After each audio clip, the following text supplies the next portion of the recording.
Que la gracia y la paz de nuestro Señor Jesucristo sea con todos. Estamos iniciando el 8º tema de esta semana. Ya estudiamos varios asuntos que son bastante claros cuanto al plan de la redención, la restauración de la imagen de Dios en el alma humana. Ya vimos que la palabra de Dios tiene que ser implantada en nuestra mente. Mas para que eso suceda, el cerebro del ser humano tiene que hacer uso de la percepción, discernimiento, porque el Espíritu Santo va a impresionar la mente cuanto a las verdades bíblicas, pero la persona tiene que discernirlas. Y para eso tiene que tener una buena percepción. Y ahí está el mensaje de la Reforma de Salud, que tiene ese propósito, abrir la mente, para que el Espíritu de Dios pueda implantar la palabra en nuestra mente y transformarnos el carácter. Bueno, entonces es necesario tener hábitos físicos correctos. Y todavía estudiamos que necesitamos cuidar con lo que vemos y con lo que oímos.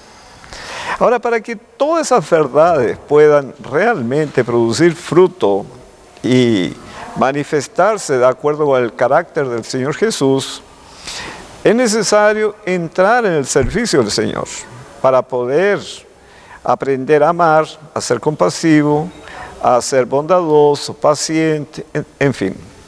Todo eso hace parte de la práctica, un ejercicio de las verdades divinas.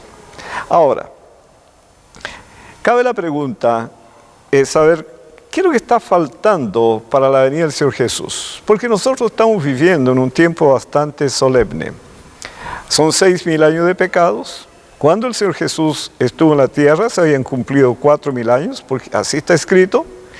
Entonces, ya que estamos en el tiempo del fin, ¿qué es lo que está faltando realmente para que el Señor venga?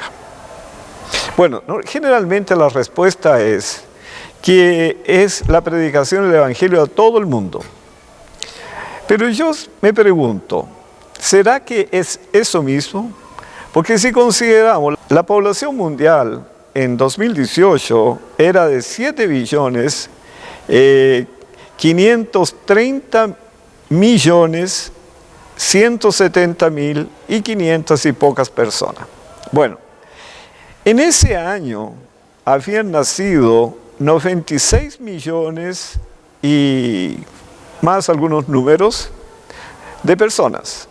Y en el mismo año murieron algo de 40 millones de personas. Entonces la población tuvo un crecimiento real de más de 50 millones de personas. Y lo que es interesante es que esos 50 millones de personas son todas sin conocimiento del Evangelio. ¿Correcto? Y el Señor dice que debemos predicar a todo ese mundo.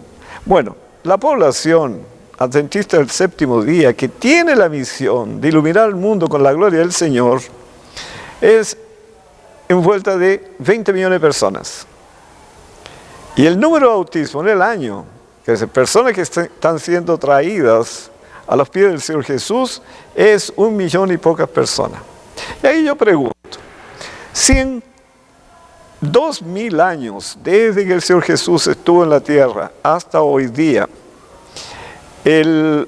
nosotros hemos alcanzado un número muy pequeño con respecto a toda la población. Ustedes ven, la población adventista hoy día es 20 millones y poco. ¿Cuántos años faltarían entonces para poder predicar el Evangelio a todo el mundo? Inclusive usando los recursos modernos.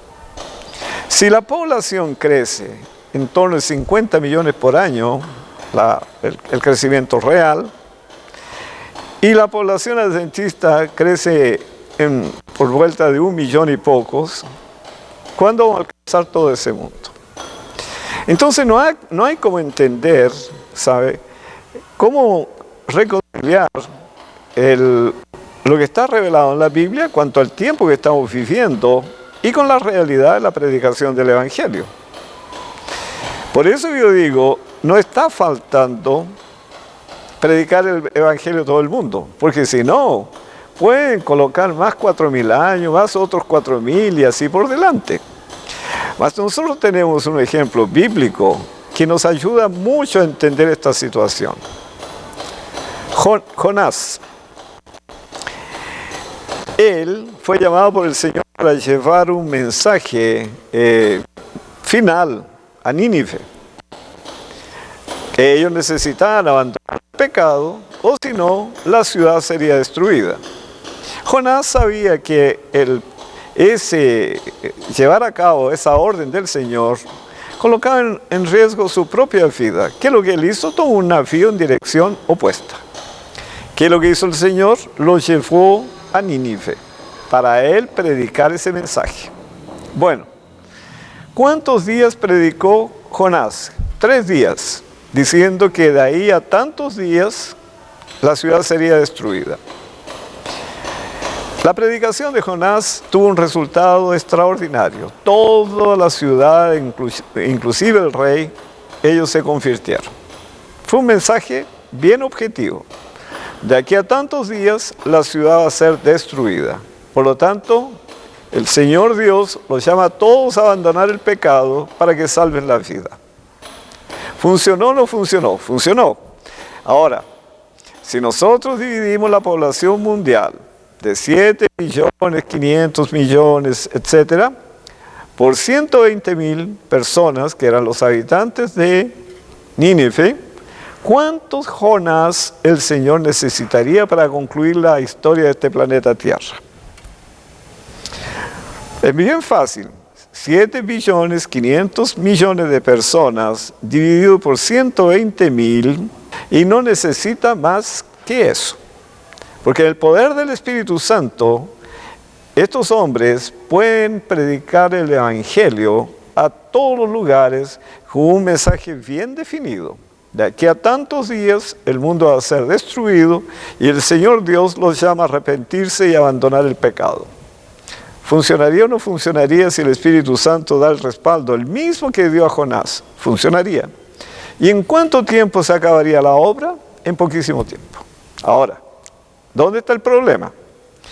Que cuando se comienza a predicar un mensaje de esa naturaleza, se levanta el diablo contra toda la iglesia. Y la pregunta es, ¿estamos nosotros todos preparados para esa situación de persecución? Muchos irán presos, otros serán muertos. ¿Qué es lo que está escrito? Porque vendrá el decreto dominical, vendrá el decreto para no comprar ni vender, el decreto de muerte sobre el pueblo de Dios. Ahora, si nosotros no estamos preparados, entonces, ¿qué es lo que está faltando para la venida del Señor? Bueno, hay un texto que está en una meditación matutina, exaltad a Jesús.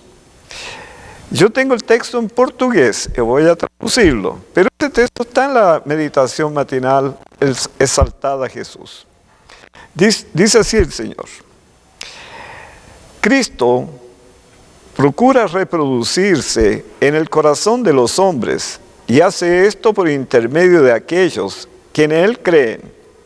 El objetivo de la vida cristiana es la fructificación, la reproducción del carácter de Cristo en el creyente, para que se pueda reproducir en otros. Y observen ahora, Cristo aguarda con anhelante deseo la manifestación de sí mismo en su iglesia. Cuando el carácter de Cristo se reproducir perfectamente en su pueblo, entonces vendrá para reclamarlos como suyos. ¿Qué es lo que faltaría entonces para la venida del Señor Jesús? Para encerrar esta obra de pecado. Que nosotros dejemos al Espíritu Santo libremente trabajar en nuestra mente para restaurarla a la imagen del Señor Jesús. ¿Qué es lo que hemos estudiado toda esa semana? ¿Correcto? Entonces, haciendo eso, el Señor puede concluir la obra con poquísimos hombres. Esta ciudad, por ejemplo, debe tener unos 200.000 habitantes.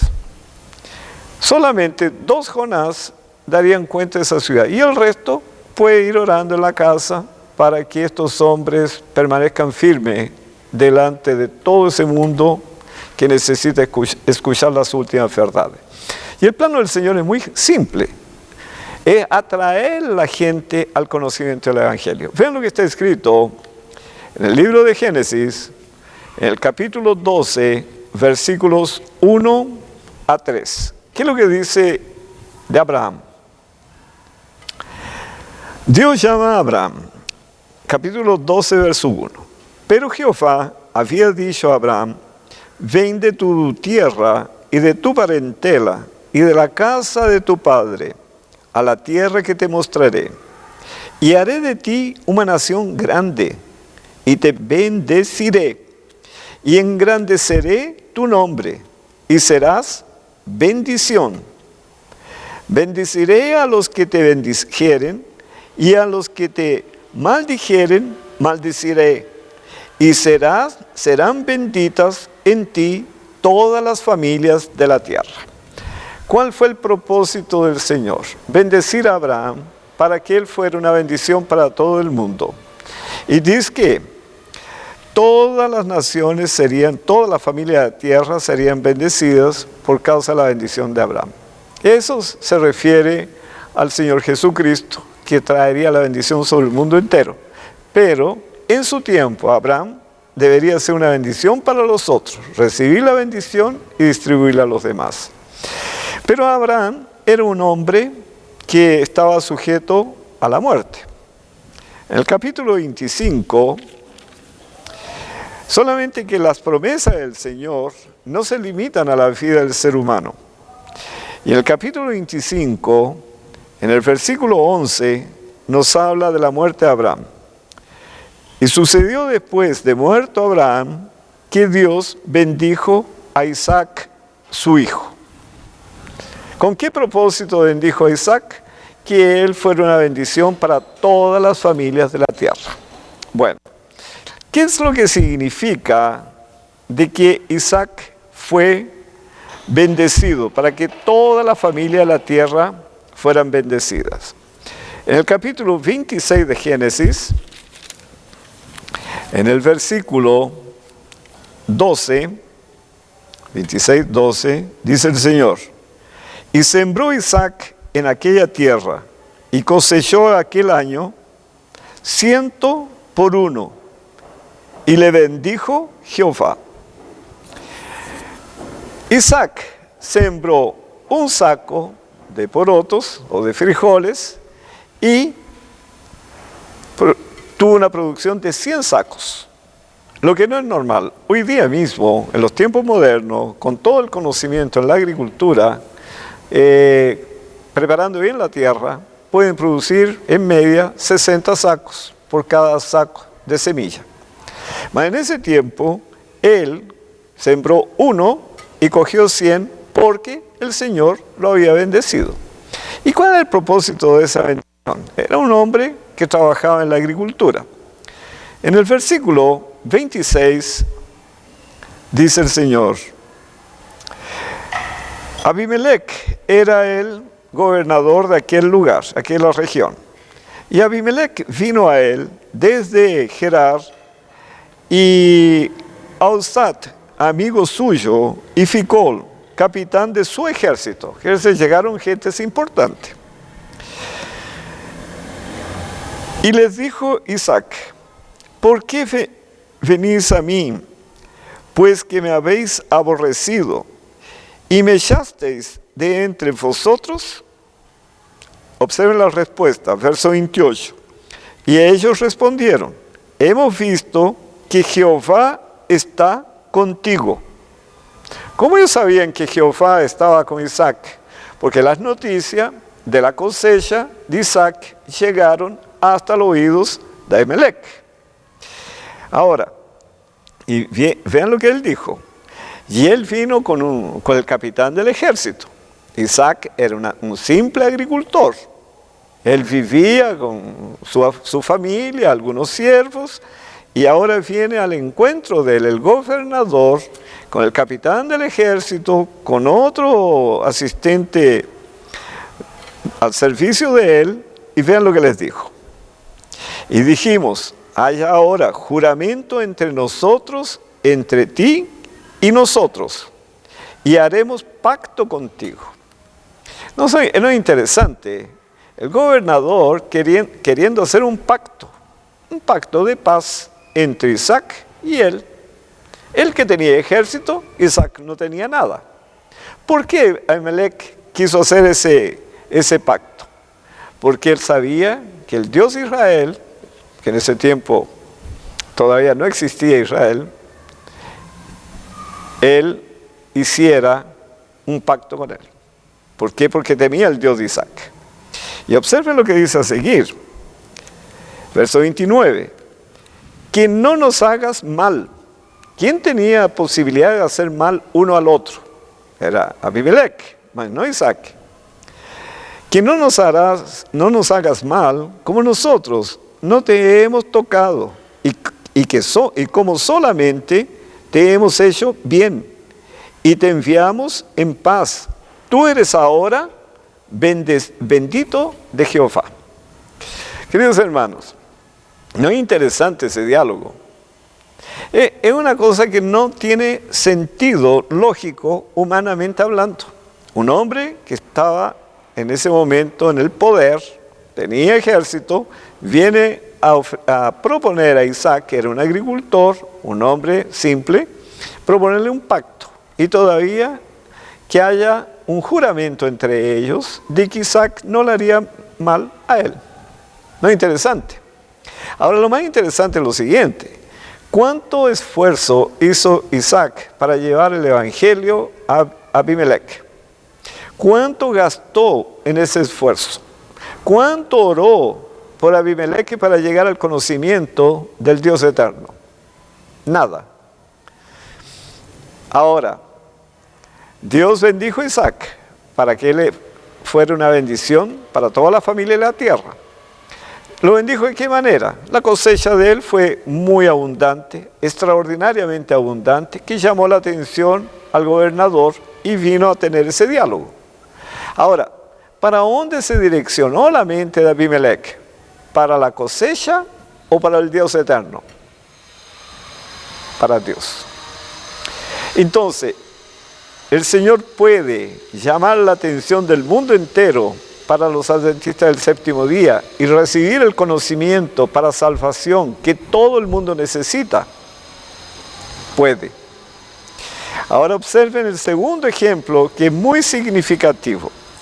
Primero Reyes, capítulo 10, en el versículos 1 a 9. Aquí nos relata la historia de la reina de Sabá, cuando viaja hasta Jerusalén para tener un encuentro con Salomón. Ahora, cuando uno lee esa historia, tiene que pensar en ese contexto geográfico de ellos. ¿De dónde era la reina de Sabá? Actual Etiopía. Distancia de Etiopía, que es el norte de la África, hasta Jerusalén, aproximadamente 2.200 kilómetros. 2.200 kilómetros de distancia. No habían carreteras, no tenían servicio de vuelos comerciales, ni siquiera de vuelos particulares, no habían aviones. Simplemente ella tuvo que embarcarse en un camello e iniciar ese viaje acompañado de su ejército, llevando todas sus pertenencias personales, porque ¿cuántos meses iría a demorar para llegar a Jerusalén? Inclusive enfrentando los beduinos, saqueadores que habían en el camino, en el desierto. Ella hizo ese viaje. Ahora observen por qué. Capítulo 10, verso 1. Oyendo la reina de Sabá la fama que Salomón había alcanzado por el nombre de Jehová, vino a probarle con preguntas difíciles. Y vino a Jerusalén con un séquito muy grande, con camellos cargados de especias y oro en gran abundancia y piedras preciosas. Y cuando vino a Salomón, les puso todo lo que en su corazón tenía. ¿Qué es lo que llamó la atención a la reina de Sabá para hacer ese viaje enfrentando peligros, ¿sabe? Cargando con todos sus bienes, las joyas, oro, etcétera, porque no podía dejarlas en su tierra, porque cuando volviera, ¿cuál era la garantía de encontrar su reino en pie? Bueno, pero ¿qué es lo que le llamó la atención?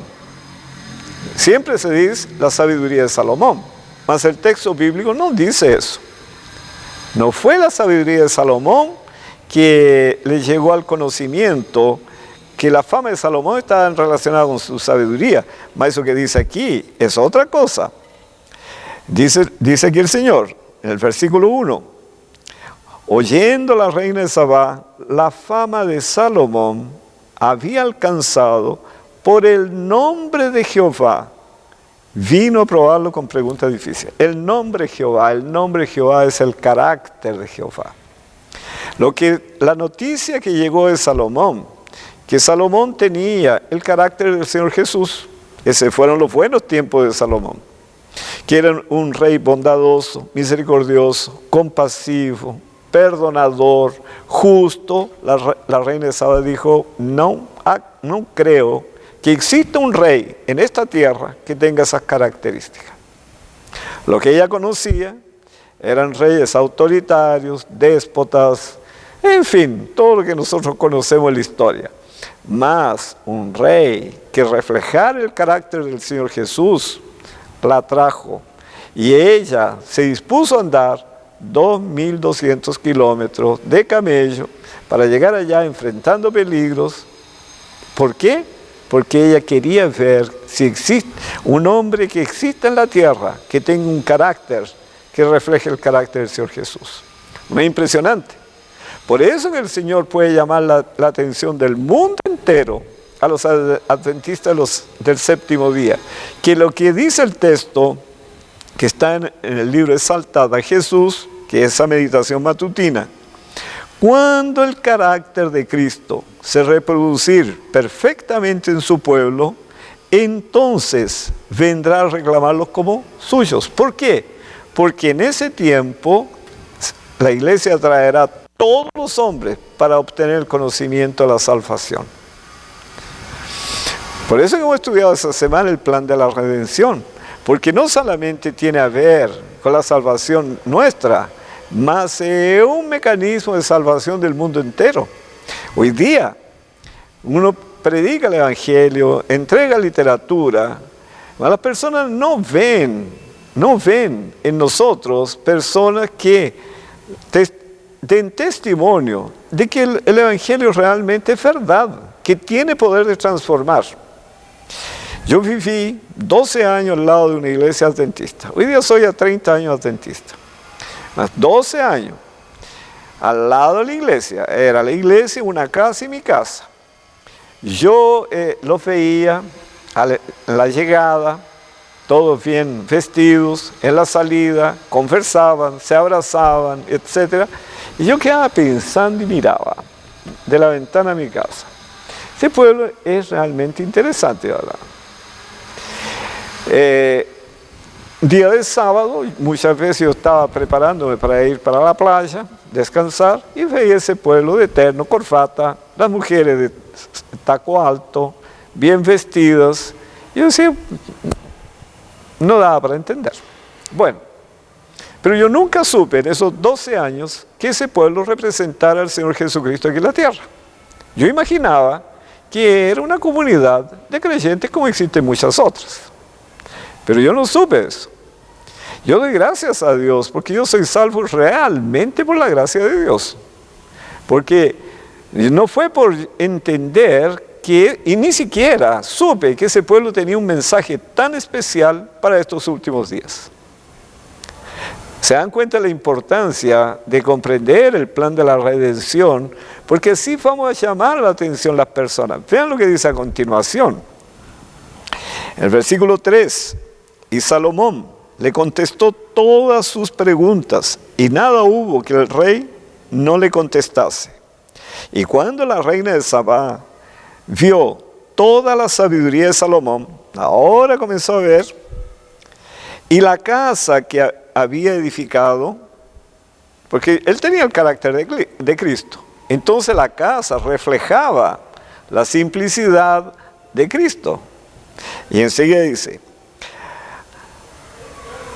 asimismo, la comida de su mesa, debe haber quedado impresionada. No había Coca-Cola, no habían papas fritas, no habían chocolates, no había nada de lo que ella estaba acostumbrada a ver y comer. Quedó impresionadísima con la alimentación.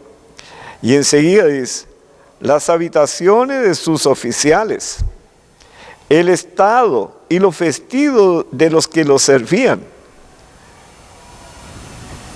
Ella vio que el vestuario de las personas reflejaba el carácter de Cristo. No había exhibicionismo. Las mujeres vestían con pudor, bien cubiertas. En ese tiempo, en el Oriente, se acostumbraba a las personas a andar semidesnudas, principalmente en los palacios, donde se hacían las fiestas, orgías. Pero ella quedó impresionadísima con eso. Sus maestresalas, los que servían los licores, no vio bebidas alcohólicas, en fin, todo era diferente. Y dice, y sus holocaustos que ofrecía en la casa de Jehová, ella participó en los cultos. No había nada de lo que ella conocía. Y dice, se quedó asombrada, impresionada. Bueno, yo me pregunto hoy día, ¿será que nuestro carácter, la fama de nuestro carácter, consigue llegar a todas las personas y ellos sentir la curiosidad de ir a nuestra casa y ver si realmente es eso mismo? Porque si viene una persona a mi casa, ¿qué es lo que va a ver en mi mesa? ¿Qué es lo que va a ver en el guardarropas, en el ropero, el vestuario? Si corresponde a lo que la Biblia, la palabra de Dios enseña. Si la música que yo escucho, si lo que yo veo en la televisión, si los cultos que se realizan en casa, ¿será que ellos van a quedar asombradísimos o asombrados como quedó la reina de Sabá? Por eso que, a pesar de que estamos viendo los últimos días, todavía la demora el Señor. Y vean el resultado de esto, el versículo 6. Y dijo al rey, verdad es lo que oí en mi tierra de tus cosas y de tu sabiduría, pero yo no lo creía hasta que he venido y mis ojos han visto que ni aún se me dijo la mitad. Es mayor tu sabiduría y bien que la fama que yo había oído. Y observa el verso 8. Bienaventurados tus hombres, dichosos estos tus siervos, que están continuamente delante de ti y oyen tu sabiduría. Y observa el versículo 9, que es el más importante. Jehová tu Dios sea bendito, que se agradó de ti para ponerte en el trono de Israel, porque Jehová ha amado siempre a Israel, te ha puesto por rey para que hagas derecho y justicia. ¿Para dónde se dirigió la mente de la reina de Sabá? ¿Para la mesa de Salomón? ¿Para dónde se dirigió la mente de la reina de Sabá? Para el Dios del cielo. Por eso que el Señor concluir la obra de la predicación de este mundo es muy rápida. Solamente 20 millones de personas viviendo la palabra de Dios. Todo lo que hemos estudiado esta semana y mucho más de lo que está en la Biblia, en el Espíritu Profecía, llamaría la atención del mundo entero. Un pueblo con buena salud, sin enfermedades, un pueblo sabio, inteligente, que no tiene deudas, que él todavía le sobra para emprestar a los demás, como dice la palabra de Dios, que él recibe las bendiciones y las distribuye. Un pueblo humilde, un pueblo que vive con simplicidad, un pueblo que tiene el corazón puesto en el cielo y no en las cosas de la tierra. ¿Será que demoraría mucho el Señor Jesús para venir? No, porque eso atraería el mundo entero. Y si todavía hicieron la obra del Señor Jesús, las cosas rápidamente caminarían para el fin.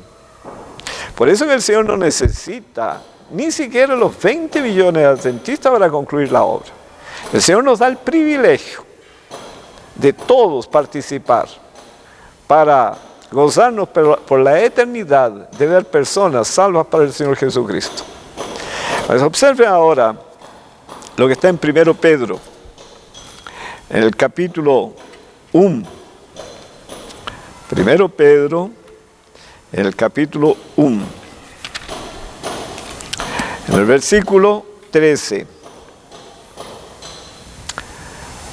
al versículo 19. Por tanto, dice, ceñid los lomos de vuestro entendimiento, sed sobrios y esperad por completo en la gracia que se os traerá cuando Jesucristo sea manifestado. Como hijos obedientes, no os conforméis a los deseos que antes teníais estando en vuestra ignorancia, sino como aquel que os llamó es santo, sed también vosotros santos en toda vuestra manera de vivir, porque escrito está, sed santos porque yo soy santo. Bueno, ¿cuál es el propósito de eso? Que nosotros podamos reflejar el carácter del Señor Jesús y así atraer el mundo entero para encerrar la obra. Y en el versículo 22 dice, habiendo purificado vuestras almas por la obediencia a la verdad mediante el Espíritu, para el amor fraternal no fingido, amaos unos a los otros, extrañablemente de corazón puro. Todo el propósito del Evangelio es transformarnos a la semejanza del Señor Jesús para que las bendiciones sean distribuidas en el mundo entero. Y en el libro de Tito, en el capítulo 2, versículo 11 a 14, vean lo que dice aquí. Toda la palabra de Dios llega al mismo punto. Porque la gracia de Dios se ha manifestado para salvación a todos los hombres, salvación del pecado, enseñándonos que renunciando a la impiedad y a los deseos mundanos, tenemos que cortar nuestras amarras con el mundo, separarnos del mundo, en términos de costumbres y de hábitos, porque no podemos salir del mundo para poder bendecirlos. Y enseguida dice, enseñándonos que renunciando a la impiedad y a los deseos mundanos, vivamos en este siglo sobria, justa y piadosamente, aguardando la esperanza bienaventurada y la manifestación gloriosa de nuestro gran Dios y Salvador Jesucristo. Y en el verso 14, quien se dio a sí mismo por nosotros para redimirnos de toda iniquidad y purificar para sí un pueblo propio, celoso de buenas obras. Es el propósito del Evangelio. Y si nosotros vivimos de acuerdo con ese propósito del Señor, bueno, las bendiciones van a ser distribuidas para el mundo entero. Mateo capítulo 3. El capítulo 3, versículo 13, dice el Señor. Fue el tiempo del bautismo del Señor Jesús. Entonces Jesús vino de Galilea a Juan al Jordán para ser bautizado por él. Versículos 16, 17. Y Jesús, después que fue bautizado, subió luego del agua.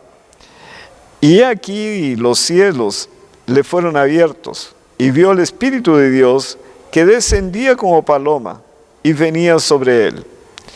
Y hubo una voz de los cielos que decía, este es mi Hijo amado, en quien tengo complacencia. El Señor fue bautizado y enseguida, en el capítulo 4, verso 1, el Espíritu Santo lo conduce para el desierto, para ser tentado. Entonces Jesús fue llevado por el Espíritu al desierto, para ser tentado por el diablo. Y en el versículo 17, desde entonces, después de las tentaciones, y después de haber vencido todas las tentaciones, desde entonces comenzó Jesús a predicar y a decir: arrepentíos, porque el reino de los cielos se ha acercado. Claro, el diablo fue a tentarlo, no consiguió vencerlo. Cristo sale como un victorioso, no consiguió conducirlo al pecado. Porque el Señor Jesús era 100% hombre, así como también 100% Dios. Solamente que aquí en la tierra no se prevaleció de su divinidad. Él vino para vencer en el punto que Adán había caído. Y el diablo lo tentó cuanto a los alimentos, cuanto a la presunción, y le ofreció todos los reinos de la tierra, la codicia, y Cristo no fue abatido por nada. Resultado, Él ahora sale predicando con poder: arrepiéntanse de los pecados. ¿Por qué? Porque Él tenía autoridad para hablar eso. Es interesante cómo el triunfo del Evangelio fue total. ¿Cómo Él predicaba? En el versículo 23, recorrió Jesús toda la Galilea, enseñando en las sinagogas de ellos y predicando el Evangelio del reino, y sanando toda enfermedad y toda dolencia en el pueblo. Resultado, ¿qué es lo que sucedió con eso? Verso 24. Y se difundió su fama por toda Siria. ¿Por qué se difundió la fama del Señor Jesús? Porque curaba los enfermos, sanaba a los enfermos. ¿Cuál fue el resultado de eso? Y le trajeron todos los que tenían dolencias, los afligidos por diversas enfermedades y tormentos, los endemoniados, lunáticos y paralíticos, y los sanó. Resultado, y lo siguió mucha gente de Galilea, de Decápolis, de Jerusalén, de Judea y del otro lado del Jordán. Entonces la gente seguía al Señor Jesús. ¿Por qué? Porque Él le atendía las necesidades. Por eso que ayer estudiamos sobre la obra médico-misionera, que es llevar salud a ese mundo. Y de manera muy fácil, es enseñarle un estilo de vida saludable. Ellos aprendiendo a cambiar los hábitos, la bendición del Señor los acompaña y la salud es restablecida. Bueno, ahí reunió una gran multitud, los hizo sentarse en el monte de las olivas y les enseña lo que deben aprender para entrar en el cielo. Humildad, mansedumbres, en fin, que es todo el capítulo 5, 6 y 7. En el capítulo 8, en el versículo 5 a 7, entrando Jesús en Cafarnaúm, vino a él un centurión rogándole y diciendo: Señor, mi criado está postrado en casa, paralítico, gravemente atormentado. Y Jesús le dijo: yo iré y le sanaré. Esa era la obra del Señor Jesús. En los versículos 14 al 16 dice: vino Jesús a casa de Pedro y vio a la suegra de este postrada en cama con fiebre, y tocó su mano y la fiebre la dejó. Y ella se levantó y le servía. Ella pasó a servirlo porque recibió la bendición de la salud. Y cuando llegó la noche, trajeron a él muchos endemoniados, y con la palabra echó fuera a los demonios y sanó a todos los enfermos. Esa era la obra del Señor Jesús. No capítulo 9, versículo 35 a 38, dice: recorría Jesús todas las ciudades y aldeas, enseñando en las sinagogas de ellos y predicando el evangelio del reino y sanando toda enfermedad y toda dolencia en el pueblo. Y al ver las multitudes, tuvo compasión de ellas, porque estaban desamparadas y dispersas como ovejas que no tienen pastor. Por eso que la obra médico-misionera es para llevarnos a participar de las enfermedades del pueblo y poder ayudarlos.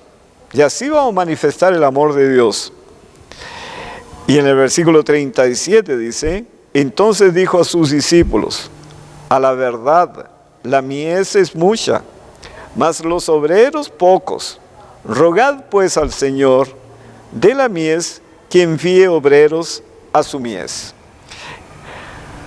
Una iglesia con 20 millones de personas que aman al Señor Jesús y que tienen fe en su palabra, ¿sería o no sería una bendición para el mundo? Saliendo todos a distribuir las bendiciones del Señor, enseñándoles a comer 3 veces al día, enseñándoles a comer cereales integrales, enseñándoles a beber agua en los horarios correctos, explicándoles los maleficios del azúcar, de las grasas, de los aceites, en fin, enseñándoles buenos hábitos, mostrándole los peligros de comer carnes tanto bovina como de pescados, en fin, y mismo gallinas, porque los animales están enfermos, o crecen en base a hormonas, reciben antibióticos, remedios, y todo eso va recibiendo el cuerpo humano y va también produciendo enfermedades inflamatorias. Por eso que el Señor nos llama a una reforma de salud, para llevar salud para este mundo. Bueno, en Mateo capítulo 10, versículo 1 ahora: entonces, llamando a sus 12 discípulos, les dio autoridad sobre los espíritus inmundos, para que los echasen fuera y para sanar toda enfermedad y toda dolencia. Los versículos 7 y 8: y yendo, predicad diciendo: el reino de los cielos se ha acercado. Sanad enfermos, limpiad leprosos, resucitad muertos espirituales, echad fuera demonios, de gracia recibisteis, dad de gracias. Y en el versículo 16: he aquí que yo os envío como a ovejas en medio de lobos. Sed pues prudentes como serpientes y sencillos como palomas. No debemos enseñar a las personas a dejar remedios, sino que nuestra obra es enseñar un estilo de vida saludable, orar para que el Señor les bendiga los esfuerzos y les restaure la salud, pero nunca llevar a las personas a dejar los remedios, usar remedios naturales. Tome un agua de hierba, tome eso, porque la persona no está enferma por causa de la falta de un agua de hierba. La persona está enferma por comer azúcar, comer grasas, comer carne, en fin, comer queso. Todo eso ha hecho con que el organismo se debilite y acabe enfermándose. Nuestra obra es simple: tome cuidado, porque si usted retira un remedio de una persona y esa persona muere, va a crear una tremenda barrera para la proclamación del Evangelio. Los familiares nunca van a entender eso. Lo que nosotros tenemos que enseñarle a comer, a vivir de manera correcta, de acuerdo con el proyecto de Dios. Explicarle: Dios nos hizo así. Dios proyectó el combustible, que es el alimento, el medio ambiente y también el cuerpo humano. Entonces, para tener salud, yo tengo que vivir de acuerdo con el proyecto. Y explicándolo eso, y la persona se proponiendo hacer esos cambios, la promesa del Señor es que Él les restauraría la salud. Y así nosotros vamos a ir ganando personas y personas para el Evangelio del Señor Jesús. Versículo 27: lo que os digo en tinieblas, decidlo en la luz, y lo que oís al oído, proclamadlo desde las azoteas.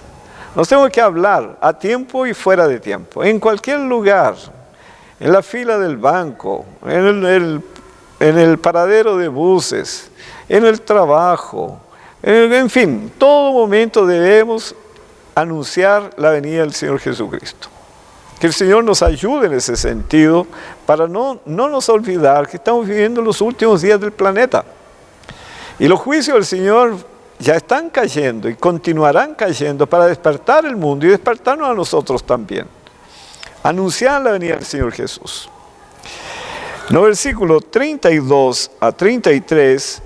A cualquiera pues que me confiese delante de los hombres, yo también le confesaré delante de mi Padre que está en los cielos.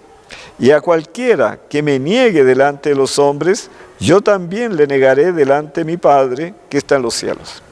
Yo estaba un día esperando un bus en un terminal de buses y interurbanos y senté para esperar mi horario. Y justo llega una señora, se sienta a mi lado, abre su cartera y saca un cigarro para fumar. En esa hora yo me levanto para no estar respirando el humo. Y ella me dice, me perdone, se levanta rápido y fue a fumar ahí cerca. Bueno, ahí yo quedé sentado. Al rato ella viene, se sienta a mi lado y me dice así, me disculpe, yo no, sabe, estoy tan acostumbrada a fumar que ni pensé que usted estaba aquí, no, le dije, no se preocupe. Y yo le pregunté, ¿y la señora nunca pensó en dejar de fumar? Y ella se vuelve y me dice, ¿usted es creyente? Ahí yo le digo, no, yo soy profesor de educación para la salud, pero el Señor es creyente. Yo le dije, no, la verdad yo soy adventista del séptimo día. Me dice, adventista del séptimo día. ¿Sabe? Cuando yo vivía en el interior de San Paulo, ciudades del interior, y cuando vine a esa ciudad a vivir, era joven, niña todavía, y me asusté con una ciudad tan grande. Y estaba un poco deprimida y quería volver para mi casa. Y en el trabajo, 2 señoras me animaban. No, anímese, vamos a tomar un cafecito juntos. Que es la misma costumbre del tecito que se toma en los otros países. O la yerba mate, es la misma cosa. Bueno, le insistieron tanto que ella comenzó a tomar. Y dice, yo nunca tenía ese hábito de tomar café.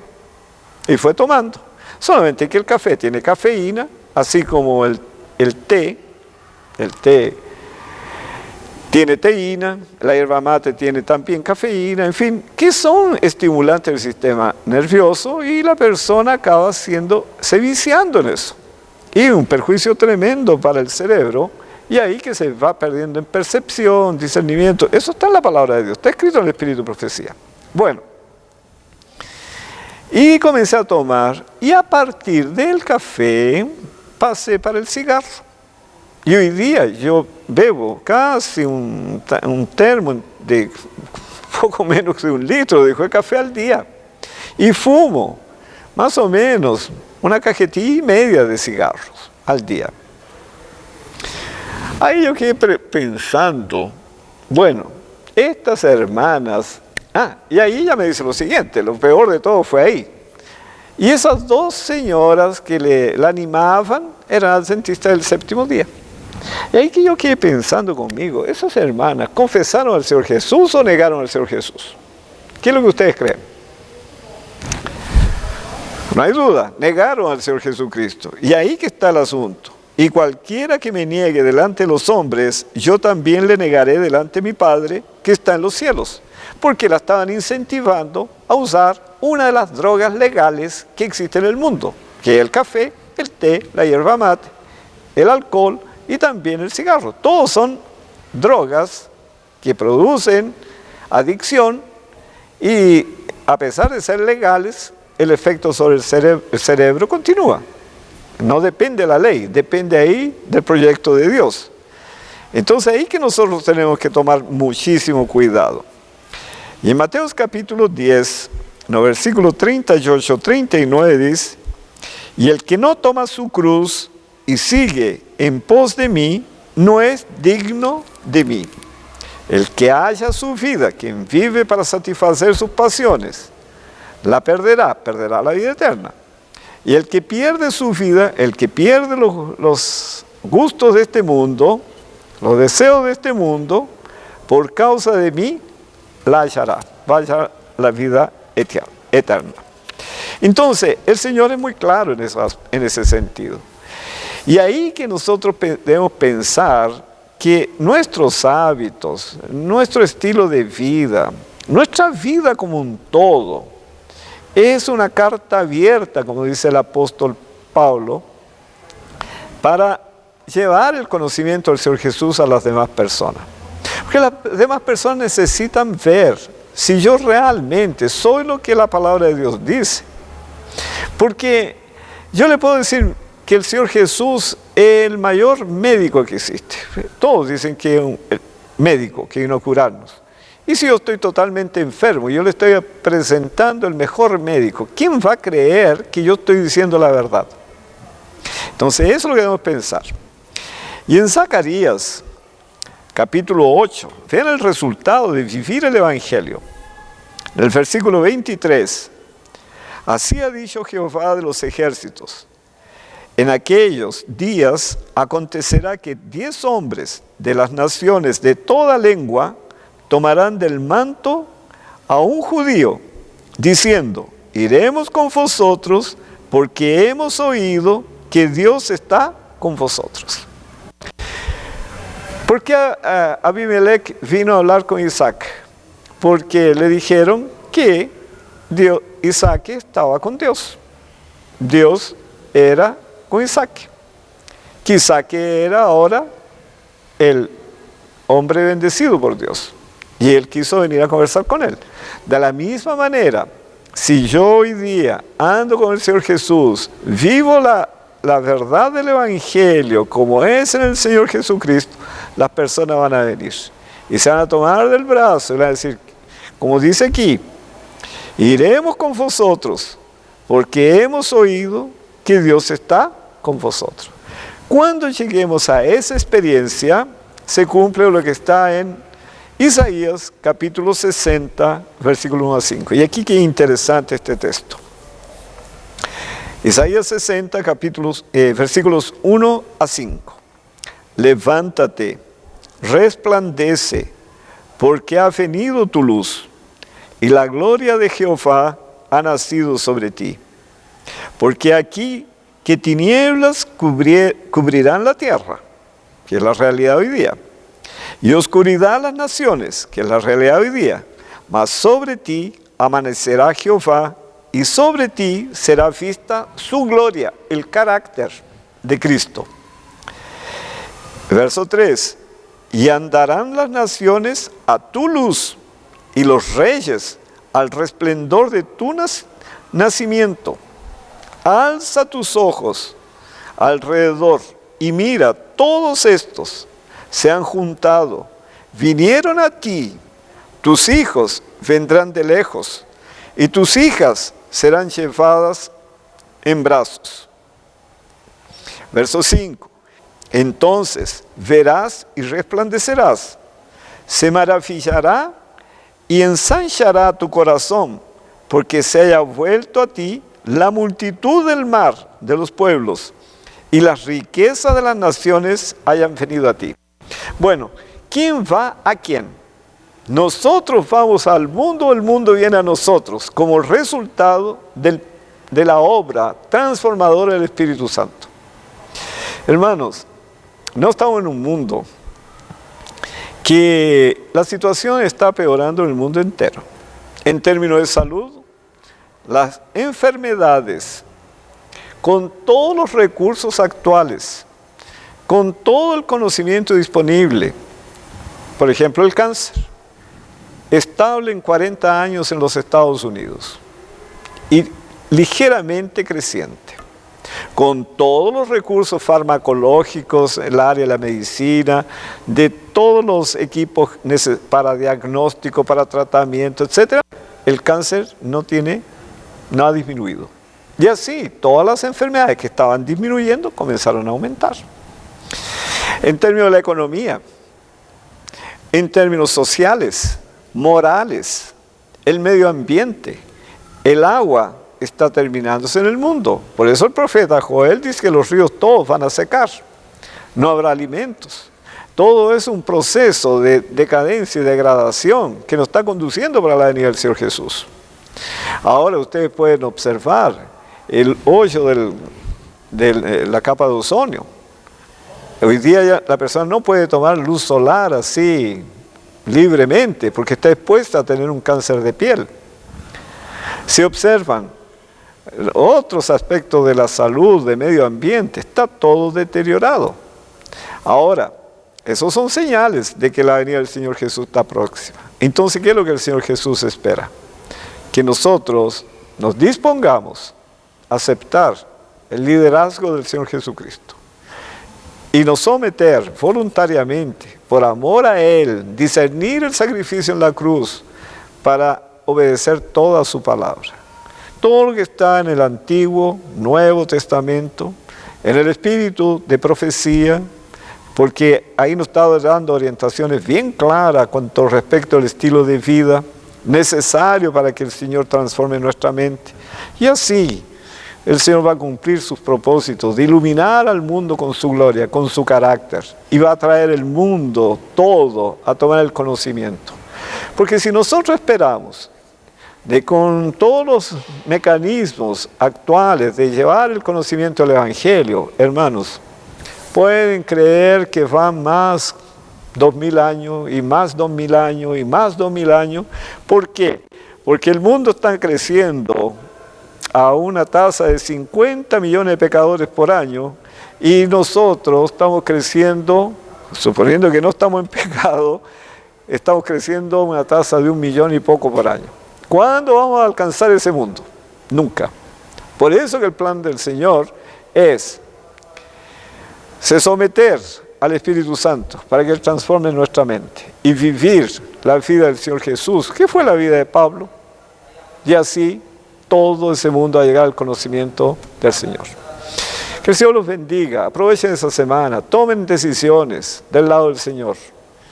Piensen en el amor del Señor Jesús, el sacrificio que realizó para salvarnos, para poder abrir mano de las pequeñas cosas de ese mundo. Y no suceda con nosotros, como aconteció en el pasado, que Adán, por un fruto, perdió el Edén. Que el Señor los bendiga.